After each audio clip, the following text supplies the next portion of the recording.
Well, Richard, welcome to the podcast. How you doing today, my friend? I'm doing good. Thank you for the invitation. I appreciate it. I'm looking forward to talking and having you on. You got some good content and some amazing things that God's doing through you. So I want to get a chance for you to share that with my audience. Yeah, I've been mentoring parents for a number of years now, and that's my primary focus. I've done other things. I've created nonprofits and done national work, international work, etc. But right now, Parents on a Mission is the name of my program and the name of my book, and I'm just working towards what I believe is the most important thing in communities, and that is the healthy home and healthy parent-child relationships. Yeah, that's good. We're going to get to that. I like to ask my guests this question to kind of get to know you a little bit better. And it's my favorite question. It's my go-to question. So what's the best piece of advice you've ever received? I think that probably to be authentic.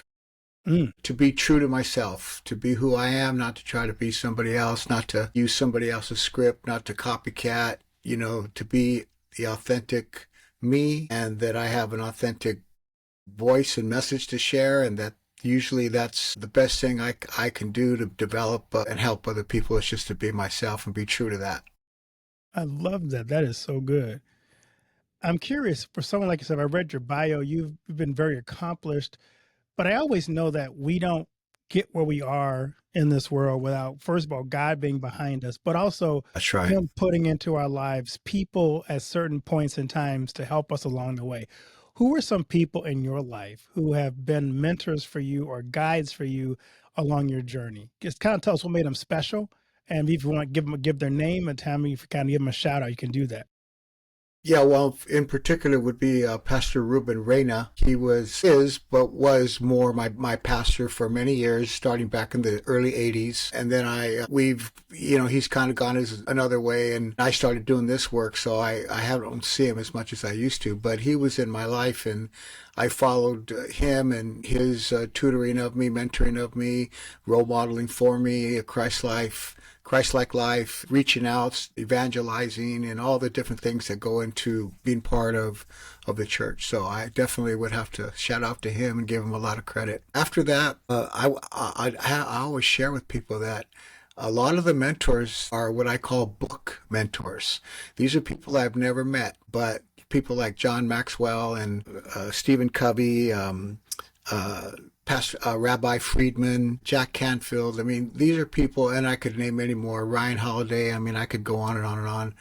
But their principles that they shared on leadership and the principles of personal growth and emotional intelligence and things like that. I have to give them credit, even though I never met them. But I bought and studied diligently all of their books. They're what used to be called cassette tapes. We used to use those and listen to those. So I have to give them credit. Other than that, it's been other people. Actually, my successor, the Latino Coalition for Community Leadership, is a national intermediary organization that I created back in 2003, and I recently turned over that to my deputy executive. But I got to say, in many ways, he mentored me.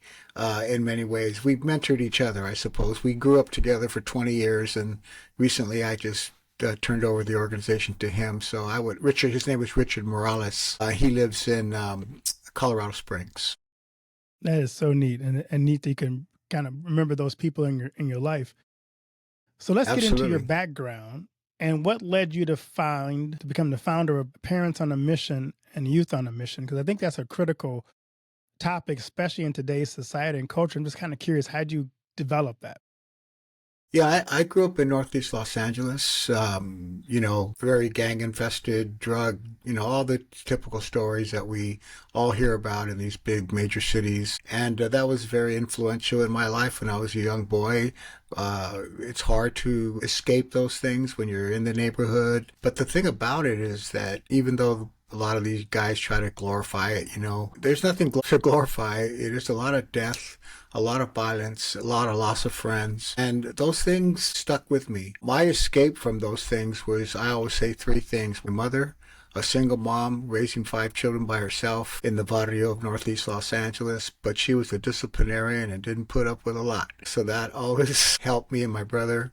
three older sisters. We all did go off the rails, but ultimately what you plant is what you reap, and she put some good stuff in us. Secondly, I was an athlete, and by the time I got to high school, I realized I had to choose one or the other. Although I still continued, using drugs and hanging out with the homies when I would go home, but I knew that I had to dedicate myself, and I ended up playing college football, baseball, and so that became this thing that really helped me just kind of decide that I didn't want to live that lifestyle anymore. And the third thing, of course, is the Lord. Came into my life in 1980, and that just really transformed my life. So those things caused me to realize, how can I give back? I see still, and even today, the same thing going on, the same cycle of violence, dysfunctional families, broken homes, drug use, dropping out of school, kids getting pregnant, all these kind of things. So I just got to give the Holy Spirit and God credit for putting a burden in me. Sometimes I wish he didn't, but you can't ignore it. Led me to what I'm doing today. Of course, it took many years, but I can tell that story too. But ultimately, to answer your question, I think my background and having experienced loss. My father died when I was 18. He was an alcoholic. I experienced a lot of domestic violence with him in my home, and my mother finally made him leave. So those kind of things stick with you, or at least they did with me. And ultimately, after my sports career, I felt like I wanted to give back. My ministry has been interesting because my hope was when I graduated from the seminary was to go work in college ministry with college kids.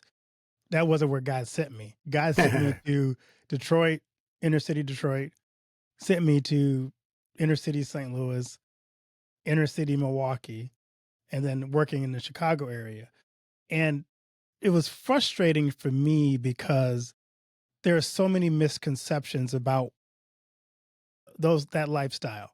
That's And right. what I hear from people who don't understand it is, well, why don't they just leave? If they don't really like it, why don't they do something different? And it's so frustrating because it's like, no one wants to live like that. No one chooses to live That's in right. bad neighborhoods, chooses to be dealing with crime. No one chooses to have their kids go off the rail. I just had a guy did a podcast with a guy who's trying to help people in places like you're describing now. And his idea was, let's give people a basic income, and we'll Mhm. come in and we will, give them free childcare. I'm like, but are you moving them out of the neighborhood? Are you just doing, I mean, I don't get the whole plan here. I'm like, how's that work? And so I'm kind of curious, you and I who both kind of been there, what misconceptions have you run across in working in this area that people need to hear who don't understand truly understand the situation? Well, I like to put it, one of the metaphors I always use is this thing about traffic. In LA, traffic is horrendous, and it's like a lot of other places. So what's the answer? More. More lanes, more construction. And for some reason, it's like, what we need is more information. Really?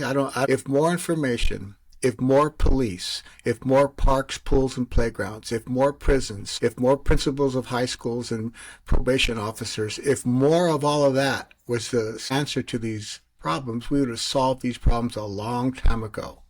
So this misconception of more, well, what they need is more jobs. They need more playgrounds. They need more sports. They need more education. They need more counselors and more psychiatrists and more pills and more and more and more and more.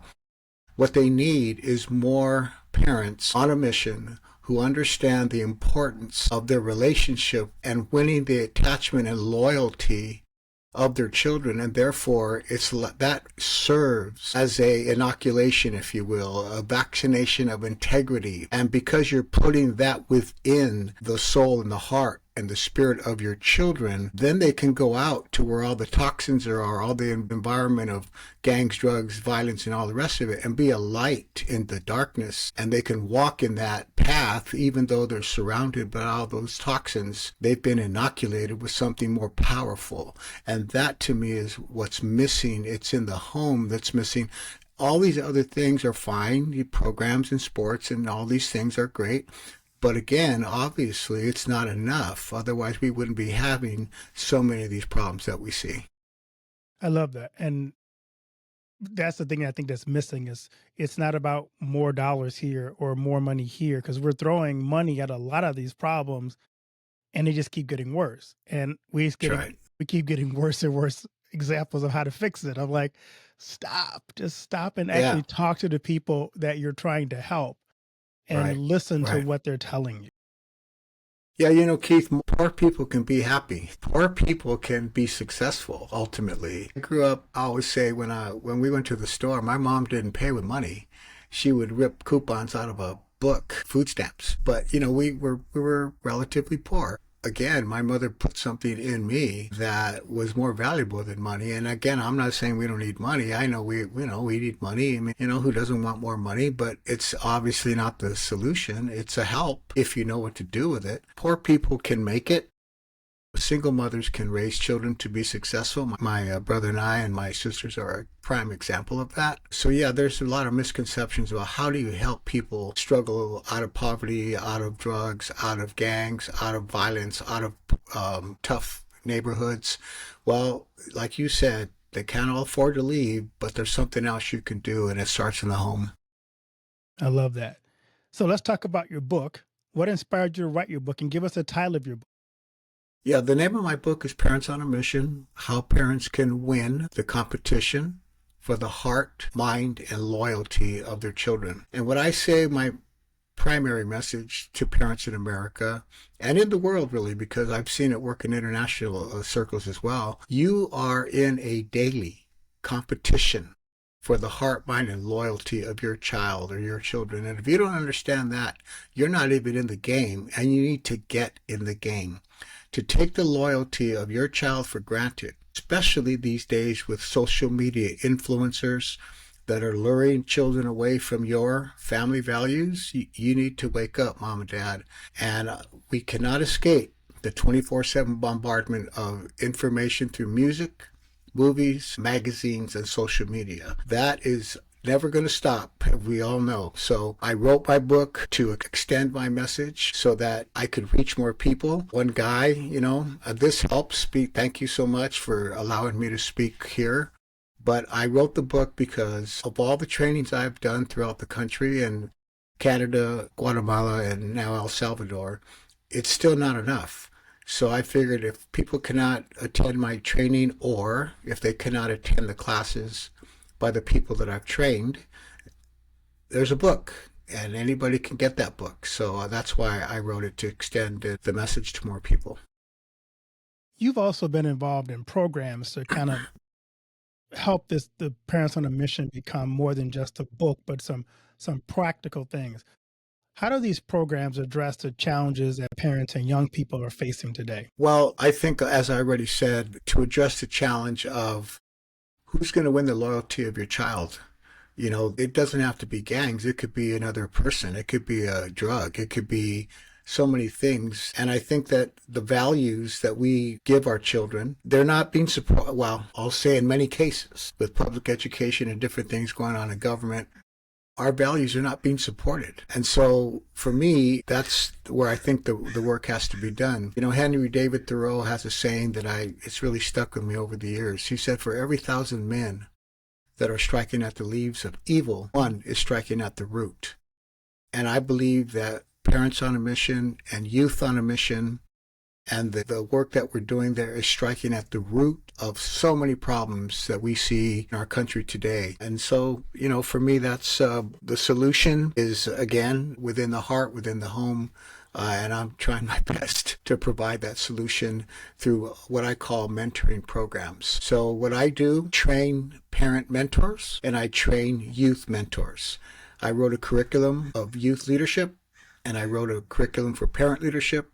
And then those people attend my training, and then they take that and they teach it in churches, in prisons, in jails, in school districts, and in nonprofit organizations.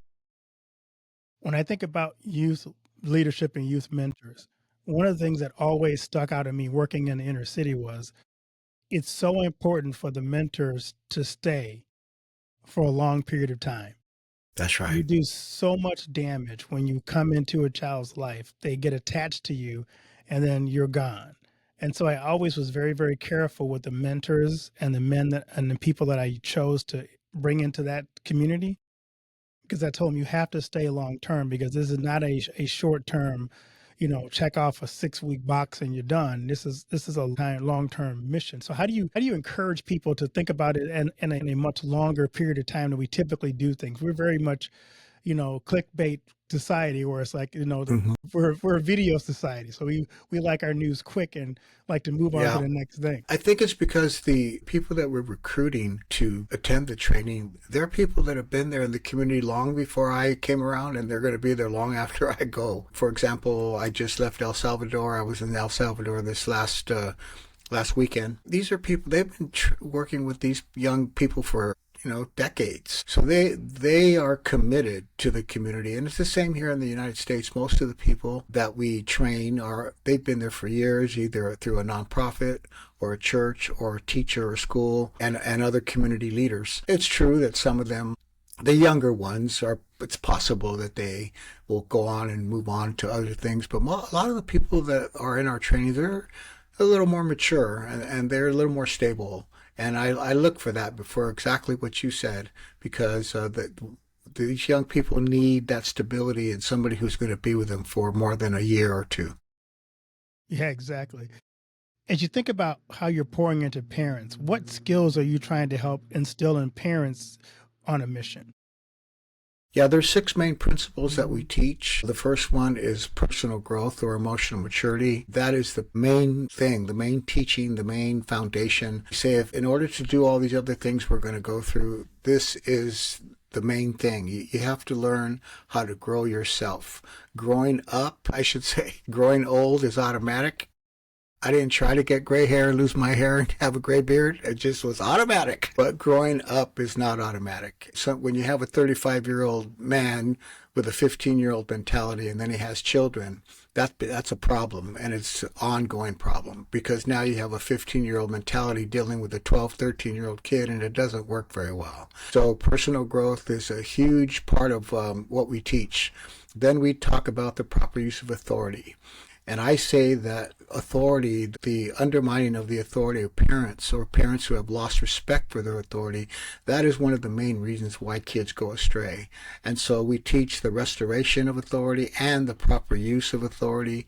We distinguish between the difference between authoritarian parenting versus authoritative parenting, which is a healthy balance of rules and character building versus some flexibility and maturity. Then we talk about the proper use of discipline, because a lot of parents, in the name of discipline, they're really abusing their children. So I address that. It's very controversial, but to me, it's too important to ignore. So we talk about discipline, the true meaning of discipline, which is to teach versus punishment. And we talk about spanking and non-spanking. And I do not tell parents whether they should or should not. That is their right. But if you're going to do it correctly, and don't call slapping, punching, kicking, and beating a spanking, because that's not what it is. And most parenting classes, if I don't know any other parenting classes that teach this, but to me it's too important not to talk about. And then we talk about reconciliation, a skill that all parents must master, to learn how to initiate reconciliation and or admit when you're wrong and apologize, to reconcile when you've handled situations not in a good way. And then we talk about community building, which is really citizenship. And what I tell parents is this: the community does not build your family. Your family builds the community. It does not take a village to raise a child. It just takes good parenting. But remember this: one child can raise up a whole village. And we know that through history. One person, Cesar Chavez, Martin Luther King Jr. So you just never know who you're raising. And citizenship is a huge deal that parents have to pay attention to. And the last lesson is on loyalty. As I already said, who's going to win the loyalty? And in that lesson, we teach parents some methods of how to go about winning loyalty. So those are the six foundational principles that we teach. Those are all really solid things to um, teach parents because those are all really critical, I think, to turning around the situation that so many parents are dealing with today. So those are excellent. I commend you for those. Thank you. Appreciate that. I love to hear success stories. So is there a story from your work that really stands out to you that still touches you even today?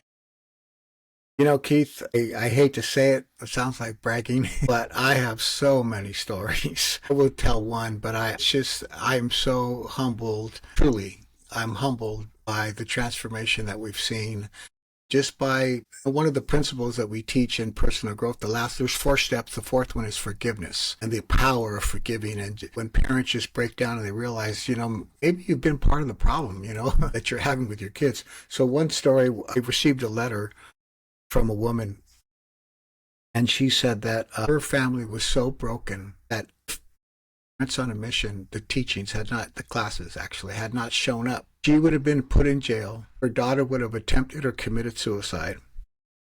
Her kid's other daughter would have been taken away by child welfare services. And she just went on and on about how all they did was argue and fight and yell, that they couldn't really even have a conversation in their home. They were always at each other's throat, throwing things and hitting each other and slapping. And I mean, just the whole thing, that violent kind of household. So she's writing this all in this letter and explaining to me, then classes. And then when she started taking the classes, she realized, wow, maybe I'm part of this problem. And then she said, but things were not really changing.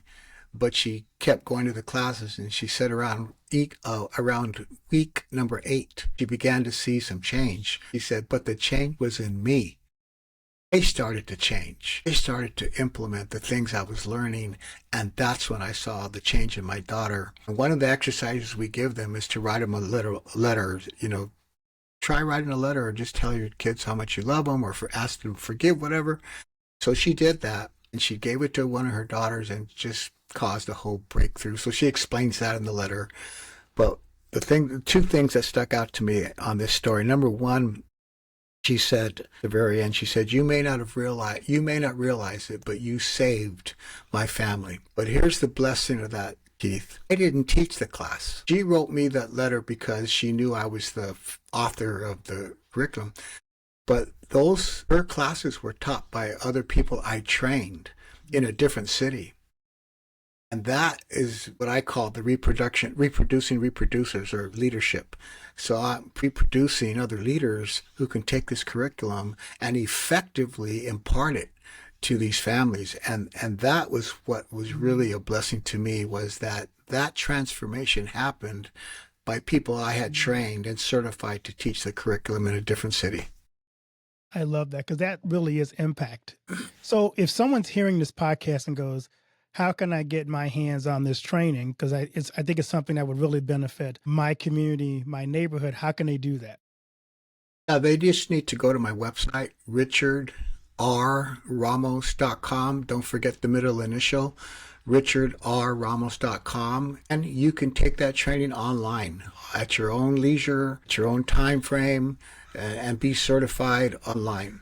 So that's an immediate way you can do it. The other way would be to send me an email. And if you wanted me to come in person, which I'm happy to do, say you have an organization, a nonprofit, or a school or something, then we could talk about what that would entail for me to come out personally to wherever you might be. And of course, get the book, read the book. It's on Amazon, or it's on my website. You can get the book. And the Youth on a Mission as well, same thing. That is not an online training yet, so that would have to be an in-person training. But the book's there on my website, richardrramos.com.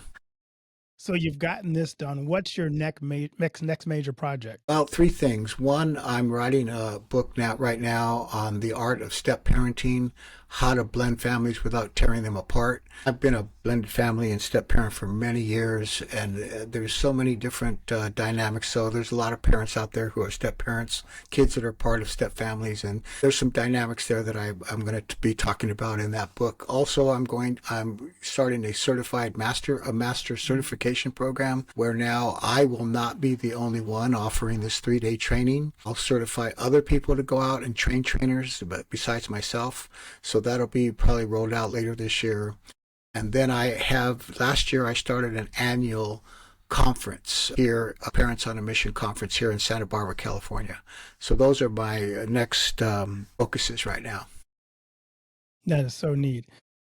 So if I want to start this, I know there's the training, but how do I, once I've gotten trained, how do I actually start a community program in my community? Because I'm one of those people. It's like, okay, I got the knowledge, but are there some best practices that you can share of how you would do it in your community? Yeah, the best way to go about it is to connect with people who already are connected to families because it's a trust factor. Why is anybody going to come to a training if they don't know me? But if I can connect with community members who already have relationship with parents, and so normally you're going to find that in a church, you're going to find that in a nonprofit, in schools. Normally, those are the three places where I find the most ready audiences that are looking to help parents, and they already have. Matter of fact, a lot of them already have a program, but sometimes they're interested in, well, what are you teaching? And then I'll share, well, this is what I teach, and then they're wanting to embrace that. So if it was like somebody like yourself, I would just ask, well, what organizations are you have relationship with that you could reach out to who are already serving parents? Or if not, if you don't do that, then you yourself would have to reach out like any other business, and just make a cold call or ask for a meeting and sit down and share, your heart and what you want to do and that you have this program. That's a little more difficult, but it can be done. I love to ask my guests this question. I love what you're doing, and I love the impact you're having.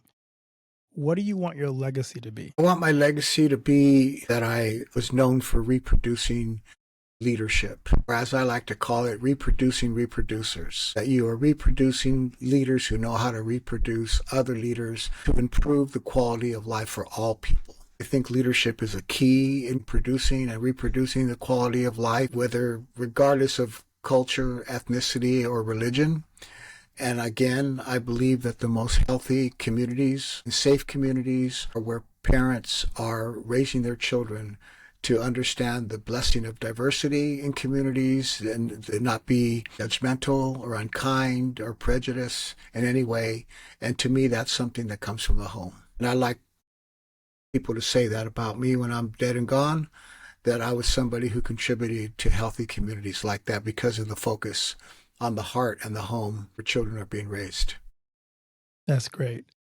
As we wrap up our conversation today, what are the key takeaways or call to actions you'd like to share with the audience about making an impact with families in their community? Well, the call to action, since my focus is parents, is your own personal growth and in emotional maturity. I find that so many of the marriage problems and parent-child relationships, it's a lack of maturity. And so I would just challenge you to consider that, to think about it, not to beat yourself up. Nobody's perfect, but can I get better? Can I improve? And if you answer yes to that question, then the second question is, well, how would I go about doing that? So my book is one way. There's a lot of ways. There's all kinds of books you could read online, articles on self-help, emotional maturity, personal growth, things like that. But I would just encourage you to not stop growing. Keith, a lot of people, what I call, we need to function from our peak potential and answer the question, is my personal potential greater than my personal experience in daily life? And when I heard that question from Stephen Covey, that really challenged me. Wow, am I living in my potential? Is my potential greater than the experience I'm having in my life? So I really challenged me, and I realized that, again, some parents, they just flatline, what I call flatlining. They stop growing. Like I said, your age does not measure your maturity. Just because you get older, that doesn't mean you get wiser and smarter. So a lot of parents, they just stop growing. So that would be my call to action. Just think about, am I really living my best life? Is this the best version of who I am? And if you need a motivation other than yourself, you really should do it for yourself. But if you need a motivation, it's for your children. Be the best version of yourself for them so that they can go on and become who they were meant to become. That's awesome. So, Richard, again, where can the audience find your book and connect with you on social media? Yeah, please go to richardrramos.com. That's my website. I have a personal clone there, an artificial intelligence clone, where you can just click on the bubble, ask me any question you want, and every answer you get is going to be articles, my books, videos, everything you get response is going to be from my own material. So that's one thing. So richardrramos.com. And then I'm on Facebook. You can always find me on Facebook. I use Instagram. I'm on LinkedIn. So you can look me up on those places. If you go to my website and if you'd like to just have a free chapter, you can check out a free chapter. You just, with an email exchange, you give me your email, I'll send you a free chapter. There's some other videos there. You can check it out. Work I've done in prisons, there's a video there. So, and whatever questions you have, I'd love to hear from you. Well, Richard, thanks so much for what you do and your commitment to parents, because to me, families and parents are the future of a stable society and a flourishing society. So it's really important that we do pour into those lives of those people, because that is the foundation of who we are. I appreciate you having me, Keith. Thank you for the work that you're doing as well. And thank you for this opportunity to get my message out to more people. Well, blessings, my friend. You're welcome to come on at any time. Thank you.